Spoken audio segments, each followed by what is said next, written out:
Hello everyone, welcome back in my YouTube channel. So आज मैं आपको पढ़ाने वाली हूँ क्लास 10th मैथमेटिक्स का चैप्टर नंबर 13 स्टैटिक्स यानी कि सांख्यिकी। लेकिन आज हम सांख्यिकी में पहले हम कौन से पढ़ते थे कि हमें उसको सिर्फ समांतर माध्य निकालना होता था, जिसका एक सिंपल फॉर्मूला होता था sigma F x upon sigma F. ठीक है, लेकिन अब हम माध्य निकालेंगे, समांतर माध्य निकालेंगे, लेकिन समांतर माध्य की एक दूसरी विधि से यानी कल्पित माध्य विधि से इस बार हम समांतर माध्य ज्ञात करने वाले हैं। ठीक है, तो बहुत इजी होती है कल्पित माध्य विधि भी, लेकिन बस थोड़ा सा उसमें फॉर्मूला चेंज हो जाता है, बाकी सब कुछ एज इट इज़ होता है, सेम होता है। ठीक है, तो वीडियो का एंड तक देखिएगा ताकि आपको समझ में आ सके कि कल्पित माध्य विधि क्या होता है। वैसे तो पेपर जो होता है उसमें ज़्यादातर समांतर माध्य करने के लिए बोला जाता है, तो आप उसमें किसी भी विधि को यूज़ करके उसका समांतर माध्य ज्ञात कर सकते हो। लेकिन कुछ स्पेशल कंडीशंस में, कुछ स्पेशल क्वेश्चंस में ऐसा बोला जाता है कि उसे कल्पित माध्य विधि से सॉल्व करना है, तो आपको इस विधि का प्रयोग करना होगा। ठीक है, तो देखो यहाँ पे हमें वर्ग अंतराल दिया गया है, बारंबारता दी गई है। ठीक है, ये पेपर में भी गिवन होता है, क्वेश्चन में वर्ग अंतराल दिया हुआ है आपको और बारंबारता जिसे हम एफ बोलते हैं वो भी दिया गया होता है। ठीक है, एक्स का मतलब होता है मध्य मान, यानी कि इस वर्ग अंतराल के बीच का मान। ठीक है, तो मध्य मान होता है आपका एक्स, जिसको हम एक्स से डिनोट करते हैं। और यहाँ कल्पित माध्य विधि में दो चीज़ें एक्स्ट्रा ऐड हुई हैं। पहले चीज़ तो ये कि हमको यहाँ पर पहले हम क्या फाइंड आउट करते थे, हम पहले sigma F x find out करते थे। ठीक है, लेकिन अब की हम क्या फाइंड आउट करेंगे, अब की हमको यू फाइंड आउट करना है। ठीक है, सिग्मा एफ एक्स और यू दोनों सेम ही होता है। तो देखो यहाँ पे u इक्वल्स टू, इसका फॉर्मूला होता है कि जब हम मध्य मान में से a क्या होता है आपका, वो मैं आपको बताऊंगी अभी। ठीक है, उसको x माइनस a जो होता है अपॉन में h भी आपको मैं बता दूंगी कि क्या होता है। ठीक है, और फिर यहाँ पे हमें एफ यू निकालना है, यानी जब पहले हम एफ एक्स निकालते थे, अब हमें यहाँ पर एफ यू निकालना है। ठीक है, सेम वही प्रोसेस है, बस थोड़ा सा ईजी हो जाता है ये। तो स्टार्ट करते हैं इसको सॉल्व करना। देखो वर्ग अंतराल क्या है आपका, 0 से 10, 10 से 20, 20 से 30, 30 से 40 और 40 से 50। ठीक है, अब देखो 0 और 10 को जोड़ेंगे तो कितना हुआ, 10 हुआ। ठीक है, जब हम 10 को 2 से डिवाइड करेंगे तो कितना आएगा हमारा, 5 आएगा, है ना। जब हम 10 को 2 से डिवाइड करेंगे तो हमारे कितना आएगा, 5 आएगा। अब 10 से 20 हो, 20 से 30 हो, 30 से 40 हो या 40 से 50 हो, सबके बीच में 10-10 का अंतर है। तो मैंने आपको दो तरीके बताए थे, या तो फिर से हम इन दोनों मानों को जोड़ें और फिर 2 से डिवाइड कर दें, या तो हम उसका सबका बीच का अगर अंतर सेम है तो हम इसमें वही एक सेम संख्या जो सारा अंतर है उसको जोड़ते हुए चले जाएं और हमें हमारा आंसर मिल जाएगा। ठीक है, तो ये वाला प्रोसेस थोड़ा ईजी होता है, तो अभी हम इस प्रोसेस से करेंगे। ठीक है, अब क्या करना है, इस सब में 10-10 ऐड करना है। तो 5 10 15, 15 10 25, 25 10 35, 35 10 45। ठीक है, तो ये आ गया हमारा मध्यमान। अब हमको क्या पता करना है, अब हमको सिंपली फॉर्मूले का यूज़ करना है और इसके बाद हमें आंसर को निकाल लेना है। अब सबसे मेन इंपॉर्टेंट चीज़ आपको पहले तो ये पता होना चाहिए कि ए और एच क्या होता है, तभी तो आप इसका क्वेश्चन का आंसर निकाल पाओगे। तो देखो ए क्या होता है आपका, अब देखो मध्य मान के बीच का भी जो मध्य होता है, बीच का यानी कि जो मध्य, ठीक है, मध्य मान का जो मध्य होता है उसको हम ए बोलते हैं। ठीक, जैसे यहाँ पे 2 है, यहाँ पे 2 डिजिट और बीच में क्या आ रहा है 25, तो ये हमारा ए होगा। ठीक है, मध्य मान का मध्य जो अंक लिखा होता है ना वो होता है आपका ए, और दूसरी चीज़ क्या होता है आपका एच।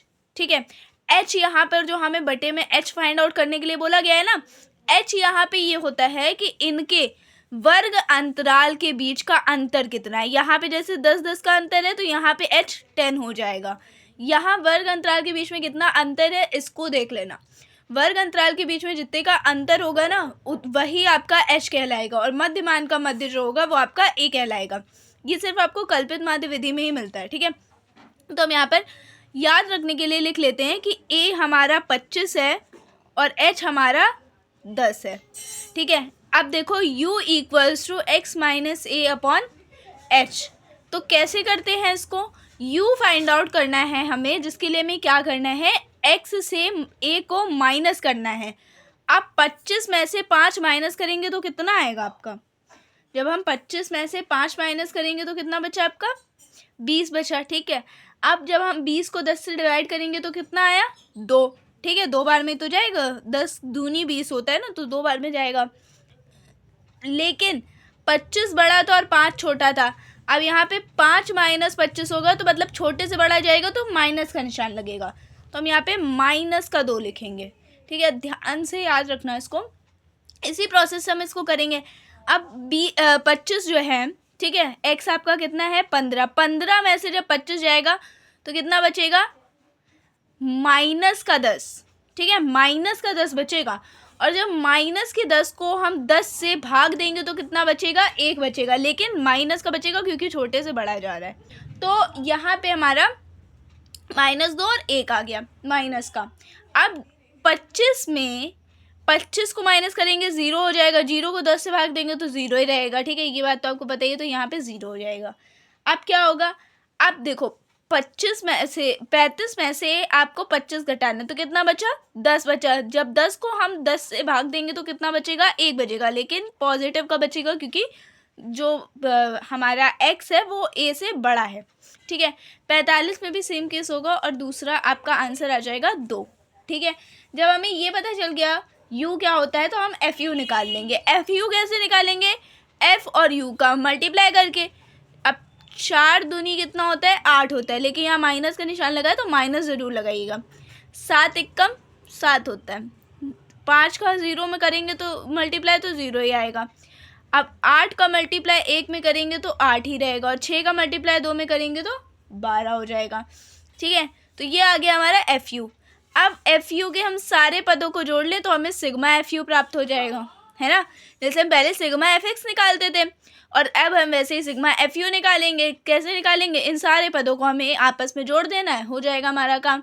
ठीक है, तो अब 8 और 7 को हम जोड़ेंगे तो हमें 15 मिलेगा, लेकिन माइनस का 15 मिलेगा। ठीक है, प्लस का नहीं मिलेगा, माइनस का 15 मिलेगा, क्योंकि ये माइनस में है दोनों वैल्यूज़, है ना। अब यहाँ पे जो ये पॉजिटिव का 8 है और 12 है, इन दोनों को आपस में जोड़ लेते थे को, तो 12 और 8 कितना होता है आपका 20। ठीक है, और यहाँ पे कितना मान आया था 15। अब 20 में से 15 जाएगा तो कितना बचेगा आपका 5, तो यहाँ पे हमारा सिग्मा FU आ गया 5। ठीक है, और वैसे ही हम सिग्मा F निकालेंगे, बारंबारता के सारे पदों को जोड़ के सिग्मा F आ जाएगा, जो कि है हमारा 30। अब कुछ नहीं करना है, बहुत ही इजी फार्मूला होता है कल्पित माध्य विधि से। जब हम समांतर माध्य ज्ञात करते हैं तो उसका फार्मूला होता है A plus sigma FU upon sigma F into H। ठीक है, A यहाँ पे जो माइनस का था वो यहाँ पे प्लस का हो जाता है, और H जो यहाँ पर डिवाइड में था यहाँ आने के बाद मल्टीप्लाई में हो जाता है। ठीक है, अब हमें सिंपल क्या करना है, वैल्यूज़ को पुट करना है। A की वैल्यू कितना है 25 प्लस सिग्मा FU कितना है 5 अपॉन, फिर हमारा यहाँ पर सिग्मा F कितना है 30 इंटू 10। 1 0 से 1 0 कैंसिल, तो कितना बचा 25 प्लस 5 अपॉन 3। ठीक है, यही तो आया आपका। आप क्या करेंगे 25 प्लस, अब 3 से जब 5 को डिवाइड करेंगे तो कितना आएगा 1.66। इसको आप करके देख लेना, मैं कर चुकी हूँ।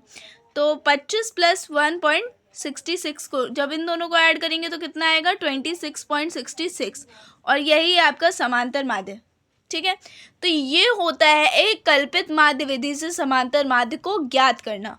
उम्मीद करती हूँ कि आपको समझ में आया होगा। कोई डाउट हो तो आप मुझे कमेंट बॉक्स में कमेंट करके पूछ सकते हो। मिलते हैं अगले वीडियो में। Thanks for watching, bye bye.